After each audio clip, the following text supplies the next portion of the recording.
Guys, hi everybody. How are you people? Today I went to visit my mom, one of the village in Kenya. When I reached on my way, I met with this old mama, not far from where I was, almost 300 meters away. This is an old mama, live alone, stay alone in this house. When I was on my way one day, when I was passing one day, I picked this mother to the hospital. As she was going to the hospital is very far. It's like 5 kilometers away from where she stays. When I was dropping this mama to the hospital, I went back to the town. I didn't say anything to her. When I come back again, I found this woman. I saw this woman on the way. That now I take my time to talk to this old mama. She welcomed me to her house. We sit together. We talk to the length. So this woman was explaining to me all of the life, how she suffered, where she come from. I asked a lot of things. She told me a lot of things because you normally call me my daughter. So that is the time I came. I bought the things from the supermarket to her. I told her, this is the small thing which I can offer for you, my grandma. So when I was going back home, after the third day again now, I came back again now. I asked her, I saw you, grandma. You have dig all the land because it's a raining season now and people are planting. So I asked, who dig for you the land? She explained to me that there is a woman next there who help her to dig the land. I said, that's good, and why are you not planting? So she was having some small maize at the door there. Then I asked, is this the one you wanted to plant in this chamber all around? He told me yes. Then I told Mama, no, don't plant this one. I'm going to buy for you the planting crop, which I went to the cereal where we bought at near just there. I bought some maize plantations. I called the guys around to come and plant for this my grandma. So I paid the guys to do that, which they plant very well. We finish again the following day because it was raining so much. So when I left now, I come again on the fourth day. Just sit again, we talk now, explaining to me. She live alone. She was having a daughter. I asked if she was having a husband. She told me the husband passed away long time when she was still a young girl. She did not get married again. So she have people whom I think like a relative, not even a real relative, just friends, whom she called that now is the sisters and the brothers who are sometimes they don't even see her, take years to come to see her. So I told her, now I'm your daughter, I'm here. Anything now for the problem, for food, will not be suffering. So that day, she makes some small tea. And it was on there. I told him, why can't you just take the tea? Told me she took the tea in the morning, that is the remaining one. Then I say, okay, grandma, me I've just come to bring the you to show me the land and to do what. He was showing me everything. I was with some boys from around the area. I brought them. We plant the whole garden until we finished. So when I was living now again, this is now the 6th day I was in the rural home. I asked a lot of questions to my grandma. We make a story. She told me a lot. I went up to ask her, what are you suffering for? She told me suffering for the chest, which is really paining her. I told her, I want to take you to go and we see what is the problem with your chest. We went up to the doctor. I paid the doctor because she normally goes for the clinic for the government's hospital. And if I talk about the government's hospital in Kenya here, I know people of Kenya understand the way they operate. So I took grandma to the private hospital to check the chest. When we checked the chest, they found that it's like something like pneumonia, which I've stayed for so long. So the mama right now is on the treatment when we are talking right now.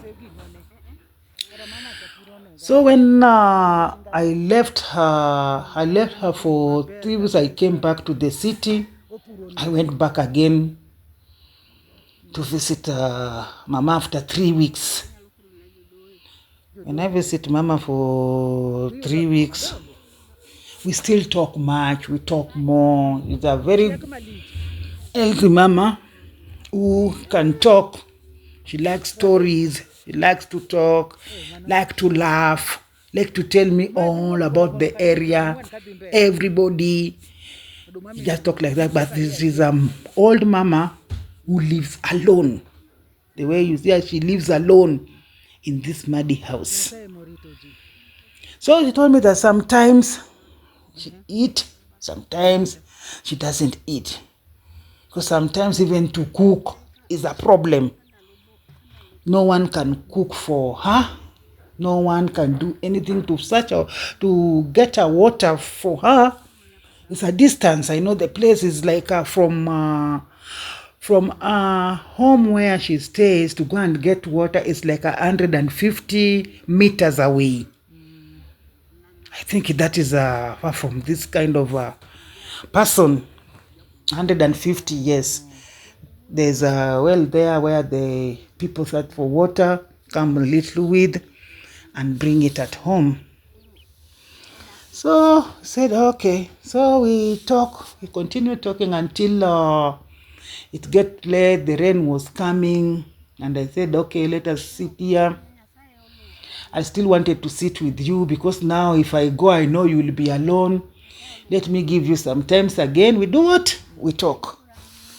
That's the time he told me that he was having a granddaughter who gave birth to the kids who died. And then she buried the granddaughter behind the house there where she lives right now. So after that, the granddaughter is behind there and her, she just there. So she told me that all is well. She is alone. Sometimes I ask her, now if you are alone, whom you talk to? Sometimes do you go to even neighbors? She said no, she doesn't go to the neighbors. Even nobody visits her. That's what she said. Started talking well with her. It was just emotional. She wiped. I said no, everything God gives. You are alone, you are not alone. I'm now with you. When I will be in the rural, I will be with you. Then I went back again to buy some things again to provide for my grandma. She's a very happy grandma. Very happy. With me, In myself, I don't have a grandma because all of my real grandma died when I was very young. Very young. I think I was 7 years, 6 years there. So the grandma here is she is not somebody who goes to people's house to ask for anything. If she doesn't have, she stays the way you see her. She is. She cannot go to the neighbor to say, oh, you know, in the rural people lives like that. Oh, help me with the salt. Help me with the small matchbox. Help me with this. With her, she doesn't go. She doesn't go. She is just like that. She cannot beg. She doesn't beg anybody. So I say, oh, it's better because I know another woman, just neighbor there, because of the sons they are helping me at my land there, just next to this mama. Those are the boys whom I call to come and plant the maize for grandma here, which they plant very well. We finished. Rain is raining now. So we want to see what's going on. When I asked about even the house and everything, she told me there is a guy, I think one of the boys, she called the guy like a grandson, but not a grandson real. Like, just like me, she called me my granddaughter. He's the one who built the house, this muddy house, for her. So the way you see the grandma the day I came, since morning, she have not taken anything in her mouth. And she was going to sleep like that, without anything. Even I called the boys to carry some water to bring and pour for there's another container inside there for the grandma. Went and we buy some small food again. I give grandma because the rain was really raining. The rain was almost raining and I was supposed to leave. So I left grandma just like that. But every day when I pass there, I have to go to see grandma. So the 7th day when I think it was the 7th day, now I wanted to go to my city where I come from, because I don't live here. I don't live in this rural area. I lived in the city. I came back and tell grandma, now me have to go back home to see the kids. Then you say, great for me. My granddaughters, great for me, my grandson, blah, blah, like that. I said, grandma, I will do that. But before I do, I want to know if you have a M-Pesa. I told me that you have a M-Pesa. You have a phone. When I saw the phone, doesn't even work. It's a phone which she has to go like somebody goes and charge it. Like it's like 20 kilometers away, I think, where she normally goes to the hospital to charge the phone. Then they bring back the phone. Then I said, grandma, what I'll do, I'm going to remove my cash to give you cash. That's what I did on that day. I said that I will not give you the M-Pesa because this is will bring problems to you with these small our shops here in the rural.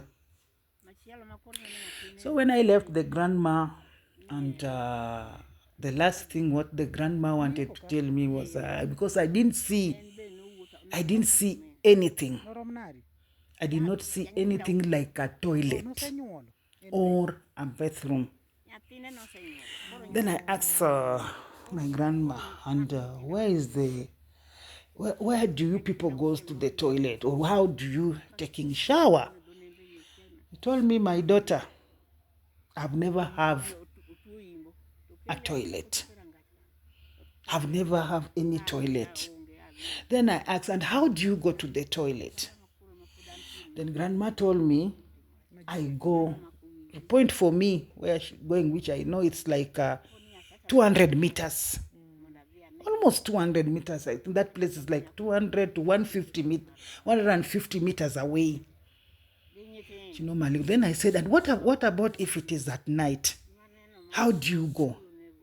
She said it's not easy. So she goes early to that toilet. So when she come back, she just lock the door and be inside the house.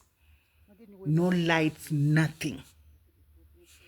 Then I say, Grandma, and how do you take shower? You know, she said that they take shower at night, which is very dangerous in that area. Goes back to the house, takes shower, she come back because now nobody can see her. So I told Grandma, this is now a challenge of the toilet and where you can take bath. So I ask now, Grandma, how can we help you, or how can I do so that it can help you? Now she point for me a place, or my granddaughter, if you want to build for me a toilet, or I'm asking people to help me, if I can just get a toilet, they will build somewhere. So I was little challenging her, saying that, Grandma, where you are pointing to me that you want a toilet, it is still far with your age, which I cannot do. Maybe if we can build a toilet. I was pointing somewhere that near, that he said, but it will, I said that the toilet which, if we are building a toilet, we will not build a toilet which it is smelling. There's not this latrine toilets. Sometimes if it is started coming full, it's doing a lot bad breath, something like that. So I said, okay, Grandma. The only thing now, the challenge here is a toilet. So we see what we do. If people can help, if people can help you, if people can donate so that Grandma can have a toilet, we will appreciate that. And I will appreciate everything for this grandma. Where she can even take bath, like a toilet and a bathroom, small toilet, because she just live alone. She stays alone. The way you see her like that. So it was like I wanted a help for me. I just asking and requesting for her help. Somebody who is willing, somebody who has been touched with this story of this grandma. Just to anything little I can appreciate, and I can get a toilet for this old mama, because even the areas, not only her, because in this area where grandma comes from, even the toilet she's talking about, if that toilet is just something which has been covered with the metal. And if this raining like this, it can even fall on anybody who is inside that toilet. It's not that it's a toilet which is stable. It's not stable. But if you see another toilet now, it is like 300 meters away. Another house is like 400 meters away. They have just a muddy toilet, yes. The other one, they have a metal toilet. So the grandma, I told grandma, God is the one who gives everything. Allah is the one who provides everything. You never know. Today, you don't have a toilet. Tomorrow, you will have a toilet. So everything, we just pray for Allah and God to help and provide. So that is what we can say for now, and I will appreciate everything. And I will say all is the best. Megia nemani nyasacha ki umo gi machimora makinya chaka duga neno gi buthago ni munaniro kamano kichini maini kod teko uma nyasacha na nyithindagi kendo ka gichopo magi duogo ruoth japuonj Japuonj dagoni mana ni erokamano nikech itimo na honni madongo ma ok anyal. To in imetimo na ruoth. Akwayi kaka jaricho wuonwa tiwena mana kuom yie hapi. Nyinge sakwayo. Amen. Erokamano.